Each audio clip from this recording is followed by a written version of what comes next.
আর ঠিক ঠিকানা নাই, তার আরম্ভ নাই, নাই রে তাহার শেষ, ওরে নাই রে তাহার দেশ, ওরে নাই রে তাহার দিশা, ওরে নাই রে দিবস, নাই রে তাহার দিশা। ফিরেছি সেই স্বর্গে শূন্যে শূন্যে, ফাঁকি ফাঁকা ভাবি, কত যে যুগ যুগান্তরের পুণ্যে জন্মেছি আজ মাটির পরে, ধুলো মাটির মানুষ। সর্ব আছে কৃতার্থ তাই আমার দেহে, আমার প্রেমে, আমার স্নেহে, আমার ব্যাকুল বুকে, আমার লজ্জা, আমার সজ্জা, আমার দুঃখে সুখে, আমার জন্ম মৃত্যুরি তরঙ্গে, নিত্য রঙিন রঙের ছটায় খেলায় সেজে রঙে। আমার মনে একটু নেই বৈকুণ্ঠের আশা, ওইখানে মোর বাসা, যে মাটিতে শিউরে ওঠে ঘাস, যার পরে ওই মন্ত্র পড়ে দক্ষিণে বাতাস, চিরদিনের আলোক জ্বালা নীল আকাশের নিচে, যাত্রা আমার বৃত্ত পাগল নটরাজের পিছে। ফুল ফোটাবার যে রাগিনী বহুল শাখায় শাখা, নিষ্কারণে ওরার আবেগ চিরের পাখায় বাঁধা, সেই দিয়েছে রক্তে আমার ঢেউয়ের দোলাদুলি, স্বপ্ন লোকে সেই উড়েছে সুরের পাখাগুলি। তাই হলাম মোর মন, মন্দ ভালোয় সাদা কালোয় অঙ্কিত প্রাঙ্গণ, ছাড়িয়ে গেছে দূর দিগন্ত পানে, আপন বাসীর পথ ভোলার পানে।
ছোট্ট নদীটির মধ্য দিয়ে আমার বোট চলেছে, সমস্ত দিন একলা রয়েছে, কারোর সঙ্গে একটি মাত্র কথাও বলতে নাই। এখানকার নদীতে স্রোত প্রায় নেই, শৈবাল ভাসছে, তার থেকে একরকম নতুন ধরনের সুগন্ধ আসে। পালে অত্যন্ত মৃদুমন্দ বাতাস লেগেছে, ওর খুব আস্তে আস্তে চলেছে। জলের উপর যে একটি সুকুমার আলো পড়েছে এবং অদূরবর্তী তীরের উপর যে বিচিত্র সজীব সবুজ রঙের পর্যায় এবং নিভৃত গ্রাম দৃশ্য শ্রেণীবদ্ধ হয়ে দেখা যাচ্ছে, তাতে আমাকে আমার অহমিকা থেকে ক্রমশই বাইরে আকর্ষণ করে আসে। জীবনের জটিল গ্রন্থিগুলি যেন একে একে উন্মোচিত হয়ে যাচ্ছে এবং আত্মগত হৃদয়ের তীব্রতা ধীরে ধীরে শান্ত হয়ে আসছে। কলকাতার নানান কঠিন পরস্পর্শের অনুরণন এখনো আমার স্নায়ুর মধ্যে রিড়ি করছে, কিন্তু বেশ বুঝতে পারছি ক্রমে ক্রমে সে সমস্তই থেমে যাবে। জগৎকে অনন্ত বিভব বলে জানব এবং জগতের সঙ্গে আমার সমস্ত সম্বন্ধ সহজ ও সরল হয়ে আসবে। এই সুস্নিগ্ধ অগাধ জনহীনতার মধ্যে প্রথম ঝাঁপ দিয়ে পড়বার সময় অনেকগুলি বন্ধনে টান পড়ে এবং কিছুক্ষণের জন্য বেদনা বোধ হয়। তখন মনে হয় আমি এই জগতে জন্মগ্রহণ করেছি বলে ধন্য, এই জগতে অনন্তকাল থাকবো বলে আমি ধন্য। আমি যা জেনেছি, যা পেয়েছি, যা অনুভব করেছি তা একটিমাত্র হৃদয়ের পক্ষে আশ্চর্য বৃহৎ। জগতে আনন্দ যোগী আমার জীবন চলো। জগতে আনন্দ যোগী আমার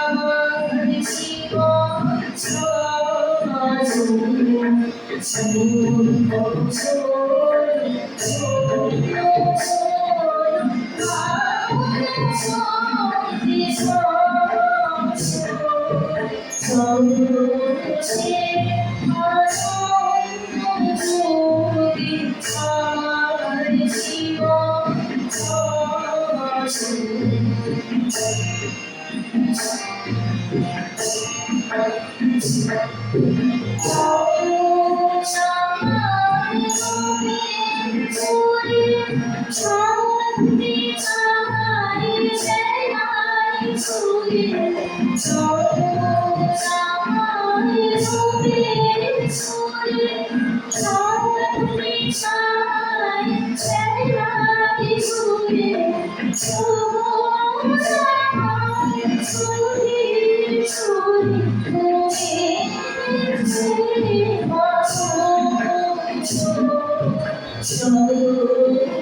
চুপ করে পড়ে রয়েছে, ওটাকে এমন ভালোবাসি। ওর এই গাছপালা, নদী, মাঠ, কোলাহল, স্তব্ধতা, প্রভাত, সন্ধ্যা সমস্তটা শুধু দু হাতে আঁকড়ে ধরতে ইচ্ছে করে। মনে হয় পৃথিবীর কাছ থেকে আমরা যেসব পৃথিবীর ধন পেয়েছি, এমন কি কোনো স্বর্গ থেকে পেতুম?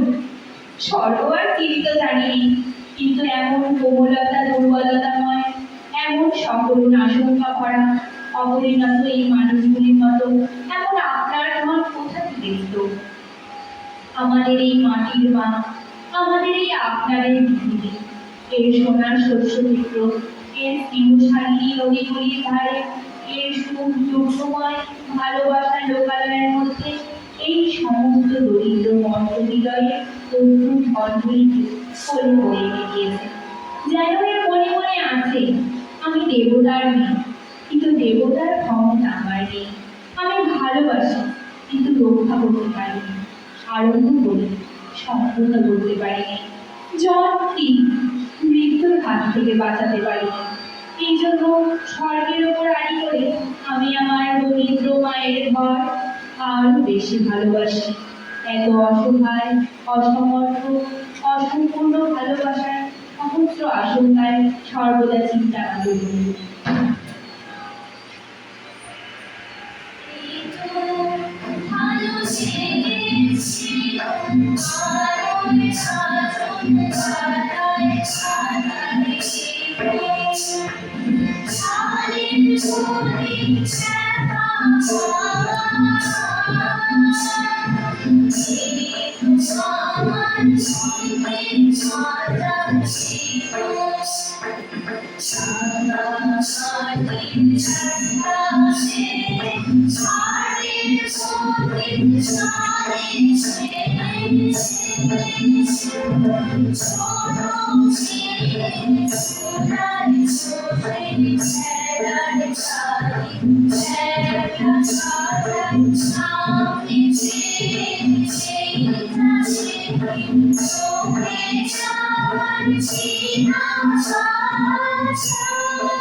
চিরদিন মাটি আমাকে ডেকেছে।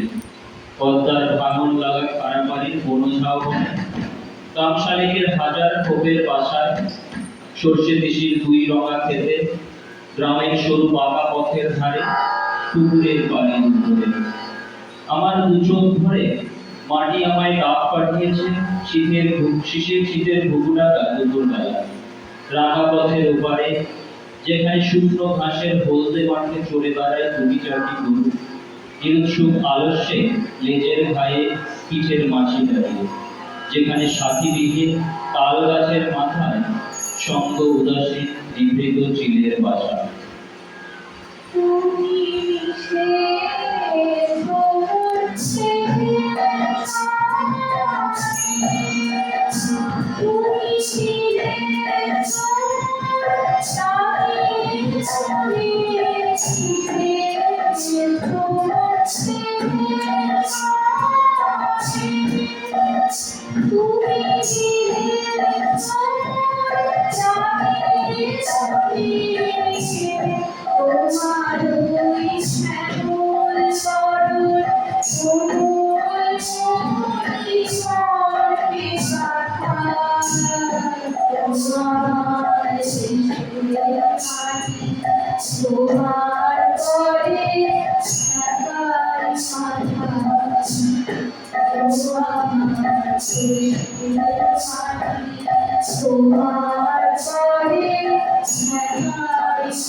আমার একজন বন্ধু দার্জিলিং, কাশ্মীর প্রভৃতি নানা রমণীয় দেশ ভ্রমণ করিয়া আসিয়া বলিলেন, বাংলার মতো কিছুই লাগিল না।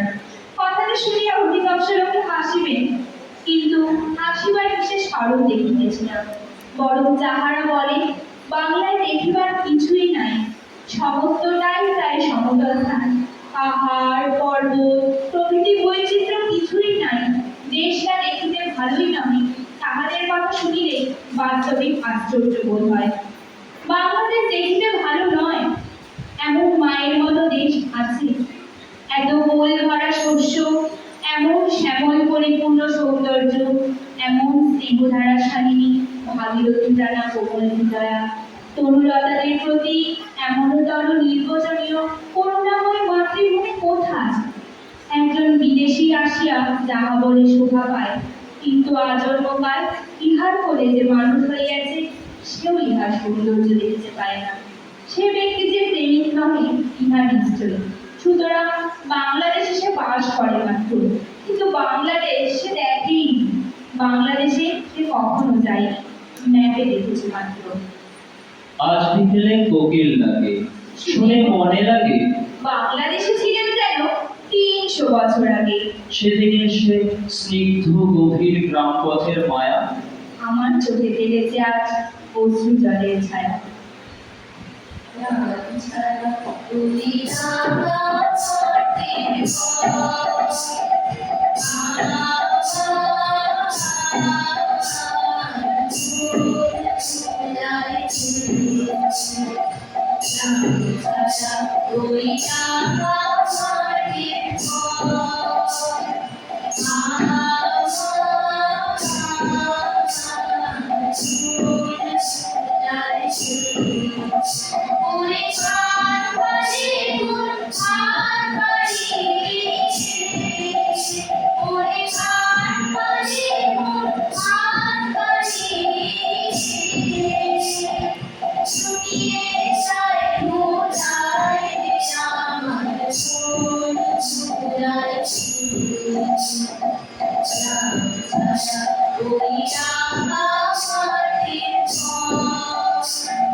আমার যাওয়ার বেলায় ডাকে ভোরের আলো মেঘের ফাঁকে ফাঁকে বাদল প্রাতে উদাস পাখি ওঠে ডাকি বনে গোপন শাখে শাখে কিছু ডাকে ভরা নদী ছায়ার তলে ছুটে চলে খোঁজে কাকে কিছু ডাকে আমার প্রাণের ভিতর থেকে থেকে সে কি হৃদয় রাতের তলাকে কিছু ডাকে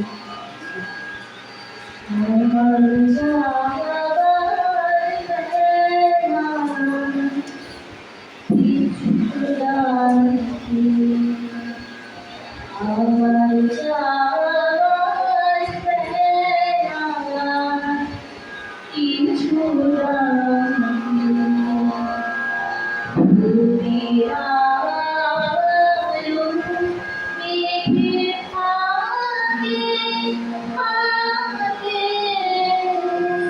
কিছু ডাকে